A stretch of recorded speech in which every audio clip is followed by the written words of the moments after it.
Welcome to the Investigation Guru, where real-life PIs Sean and Dana bring you to the darker side of true crime investigations. Stories so horrific, it's hard to believe they actually happened. But truth is often darker than fiction. Real life can sometimes involve lies, betrayal, abduction, and even torture and death. These stories will take you on a journey through some of the world's darkest and most notorious true crime investigations. The Investigation Guru starts now. Here's Sean and Dana. Hello, and welcome to the Investigation Guru. This is the official podcast for Red Door Investigations. My name is Sean, and tonight we're going to be discussing the mysterious disappearance of Maura Murray. Maura disappeared on the evening of February 9th, 2004, after a car crash on Route 112 near Woodsville, New Hampshire. There are many mysterious events surrounding her disappearance, and her current whereabouts remain unknown. So, without further ado, I present to you the case of Maura Murray. Maura's early life. Maura was born on May 4th, 1982 in Hanson, Massachusetts, the fourth child of Fred and Laurie Murray. She had two brothers, an older brother Fred and a younger brother Kurt, and two sisters, Kathleen and Julie, both older. Her parents divorced when she was 6, and Maura moved in with her mother after her parents split. She graduated from Whitman-Hanson Regional High School, where she was a star athlete on the school's track team. An excellent student, she scored a 1420 on her SAT and was accepted to West Point, which is the United States Military Academy, where she studied chemical engineering for 3 semesters. She was released from West Point on an honor violation for stealing $5 worth of makeup. After her dismissal from West Point, she transferred to the University of Massachusetts Amherst to study nursing. Events prior to her disappearance. In November of 2003, 3 months before her disappearance, Maura admitted to using a stolen credit card to order food from several restaurants. This charge was dismissed after 3 months of good behavior. On Saturday, February 7th, 2004, 2 days before her disappearance, Maura's father, Fred, arrived in Amherst to take Maura car shopping and later went to dinner with Maura and one of her friends. When they were done with dinner, Maura dropped her father off at his motel room and borrowed his Toyota Corolla to return to campus to attend a dorm party. She arrived at the party at 10:30 p.m. and left at 2:30 the following morning. At 3:30 that morning, one day before she disappeared, she struck a guardrail on Route 9 in Hadley, causing nearly $10,000 worth of damage to her father's car. No field sobriety test was conducted. So she went to that party and probably got drunk and started driving her dad's car, ran into a guardrail one day before she disappeared, and caused $10,000 worth of damage to his car. The cops didn't feel the need to do any kind of sobriety test. Interesting. The police drove Maura back to her father's hotel room, where she stayed until the following morning. At 4:49 a.m., there was a cell phone call to her boyfriend from her father's phone. Now, who was on that call and the nature of the conversation to this day remain unknown. Later that morning, Sunday, February 8th, 2004, again one day before she disappeared, Fred, her father, rented a car and drove Maura back to the university and left to go back to Connecticut. Preparations and departure. On Monday, February 9th, the day before she disappeared, Maura searched MapQuest to get directions to the Berkshires and to Burlington, Vermont. If you're not familiar with MapQuest, it was a precursor to Google Maps way back in the very, very early days of the internet. Maura emailed her boyfriend, Army Lieutenant William Roush, that day at approximately 1 p.m., saying, quote, "I love you more, stud. I got your messages, but honestly, I don't feel like talking to much of anyone. I promise to call today, though. Love you, Maura." End quote. She also called about renting a condo at the same Bartlett, New Hampshire condo that her family had used many times in the past. Phone records show that that call lasted 3 minutes. However, she did not end up renting that condo. She then called a fellow nursing student, yet the nature of that conversation is also unknown. At 1:24 p.m., the day she disappeared, she emailed her nursing professors at UMass Amherst and her work supervisor at a local art gallery on February 9th, saying that she was taking a week off from her classes due to a death in the family, and that she would contact them when she returned. However, according to her family, there had been no death. Maura then called a number which provided recorded information about booking hotels in Stowe, Vermont. This call lasted approximately 5 minutes. She then called her boyfriend again at 2:18 p.m. and left him a voicemail saying that they would talk later. This call lasted approximately 1 minute. Around 3:30 p.m., the day she disappeared, she left the campus in her black 1996 Saturn sedan. At 3:40 p.m., she withdrew $280 from her account. Footage from the ATM machine showed that she was alone. She then went to a local liquor store and purchased about $40 worth of alcohol, including Bailey's Irish Cream, Kahlua, vodka, and a box of Franzia wine. Security footage from the liquor store shows that she was alone. Murray then left Amherst between 4 and 5 p.m., presumably via Interstate 91 North. She called to check her voicemail at 4:37 p.m., and this was the last recorded use of her cell phone. To date, there is no indication that she had informed anyone of her decision, or any evidence that she had even chosen one. Maura's disappearance. At 7:27 p.m., Faith Westman, a local woman in Woodsville, New Hampshire, reported a loud thump on a sharp corner of Route 112 adjacent to her home.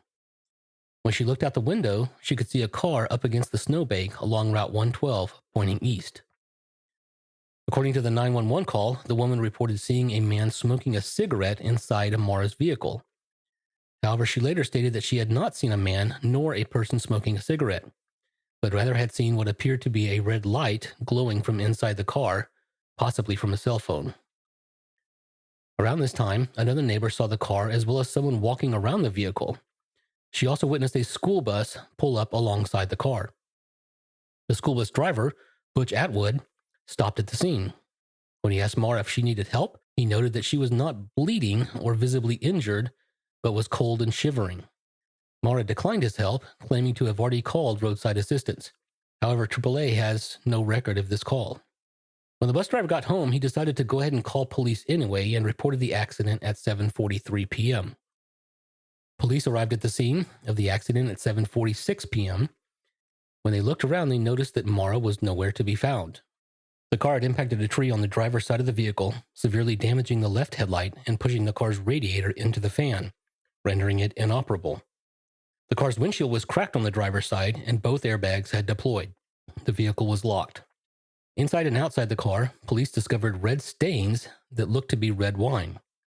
Inside the car, the officer found an empty beer bottle and the damaged box of Franzia wine that she had purchased before she left Amherst. Police also found clothing, toiletries, college textbooks, and birth control pills. Police traced the vehicle to Maura, and not finding any evidence of foul play, initially treated her as a missing person, believing that she may have disappeared voluntarily.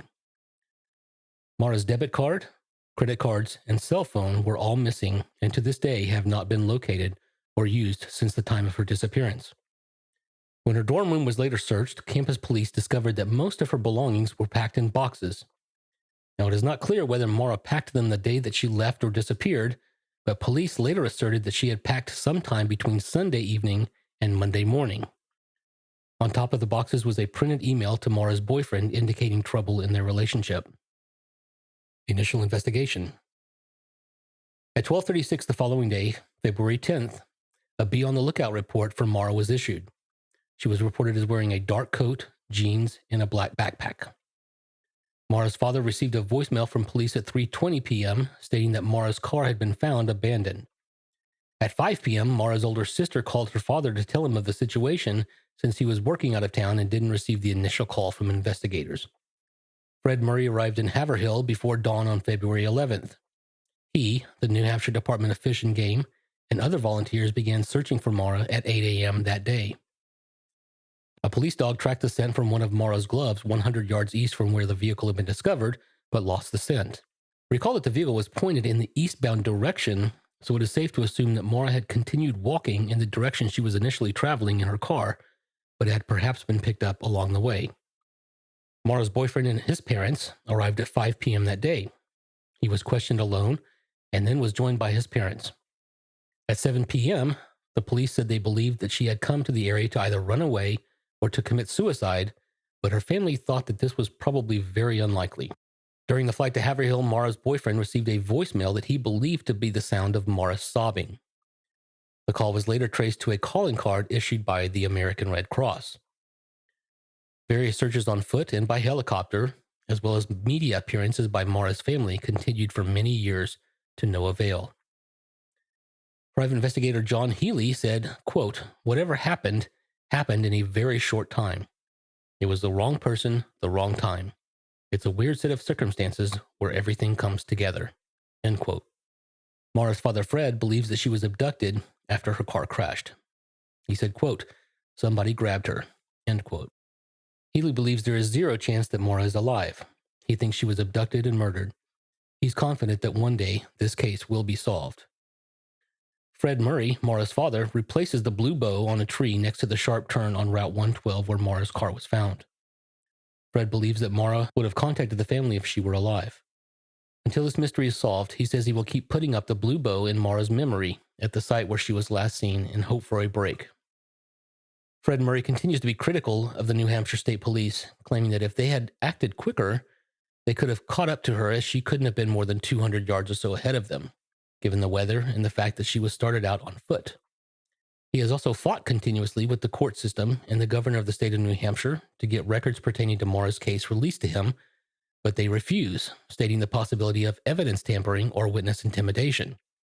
They claim that it would also constitute an invasion of Maura's privacy if this information were to be made public.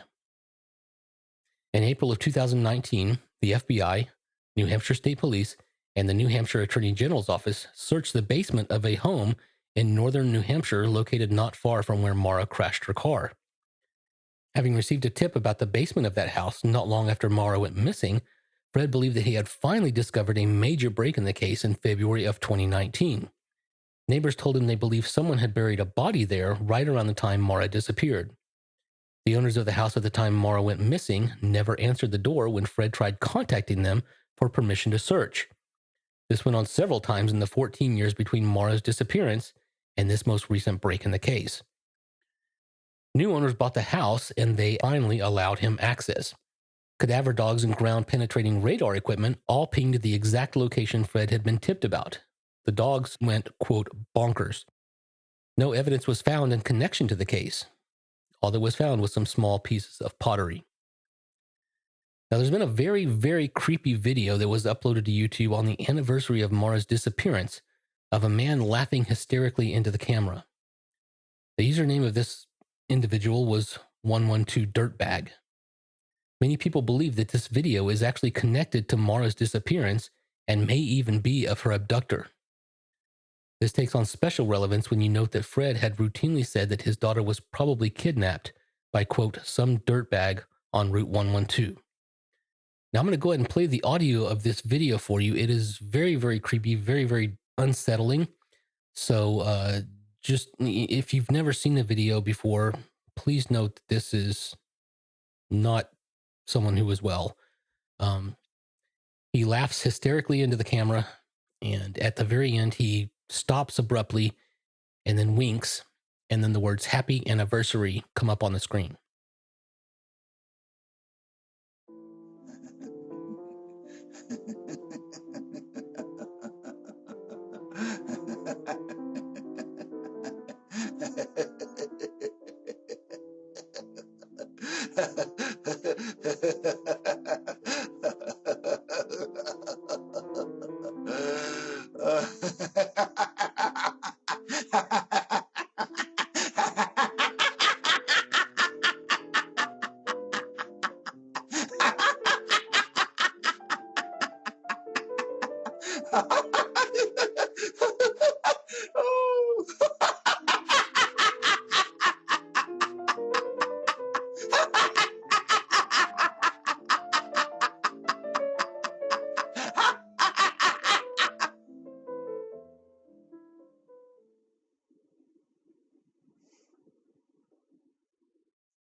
Maura's father said, quote, "You might get lucky and somebody will get mad at somebody else and use what they know about my daughter's case to hang over somebody's head. Or someone might get loaded at a bar room and let something slip. I'm just hoping to get lucky." End quote. As it stands now, Maura Murray is still listed as a missing person. Her father and sister continue to advocate for the investigation to continue, and many sources of media coverage, including this podcast episode, have made the rounds to no avail. Her body has never been found, and no new clues or leads have come forward or manifest. So that is the case of Maura Murray and what we know up to this point, which is, I got to be honest with you, not a whole lot. This is a pretty short episode, as you can tell. We kind of hit the high points and moved on. There's been a lot of media coverage on this very mysterious death. No one really knows exactly where she went, why she was going there. She didn't really have any real set destination. She didn't tell anyone where she was going. She didn't tell her boyfriend where she was going. She didn't tell her family. She just kind of up and decided to just go. Whether she disappeared voluntarily, whether she was abducted, killed, no sign of her has been found to this day. So that is kind of where we are at this point. Fred Murray, Maura's father, is continuing to fight like hell. Her sister is continuing to fight like hell. They want some answers, and somebody out there knows something. What happened to her? Where is she? Where did she go? Why the police are refusing to release all of their evidence to the father so that he can, do what he can, or maybe even put some closure behind that. Maybe he could, hire another private investigator to have this looked at and to, get some kind of maybe second opinion. There's just a lot of things that are not right with this case, even from Maura's strange behavior all the way to the what the police are doing or actually what they're not doing. So there are several, podcasts, several YouTube episodes that have been dedicated to this case. So this is not something that is very new. This happened in 2004, and there has been no hide nor hair of Maura since. No sign whatsoever. So most people who have any kind of access to the case, most people who know anything about this case, including her father, including the private investigator that he hired to look into this, all believe that she has died. Now this whole video with the 112 dirtbag, whether it even has anything to do with Maura at all, is up for speculation. I urge you to go to YouTube. There are several people who have talked about this video in particular, and it's incredibly creepy. It definitely kind of rings true to me that this is, this could be someone, toying with or messing with the family. Serial killers and people who do this type of thing tend to get additional enjoyment from inflicting additional suffering on the family members. So that is all that I have for you on Maura Murray. This has been the Investigation Guru. Take care of yourself. Bye-bye. This has been the Investigation Guru, hosted by Sean and Dana, a presentation of Red Door Investigations in the DFW Metroplex of Texas, specializing in infidelity, fraud, child custody, missing persons, and more. Check out our website at reddoorinvestigations.com or on social media at RedDoorPI. For more fascinating deep dives into real true crime, subscribe to the show today. Many elements of an investigation have to remain secret, but not this podcast. Our best advertising has always been word of mouth, so please share the feed with a friend today. And if you'd like to support the show, we offer some goodies on our Patreon at patreon.com/INVGuruPod. Thank you so much for listening, and we'll see you next time.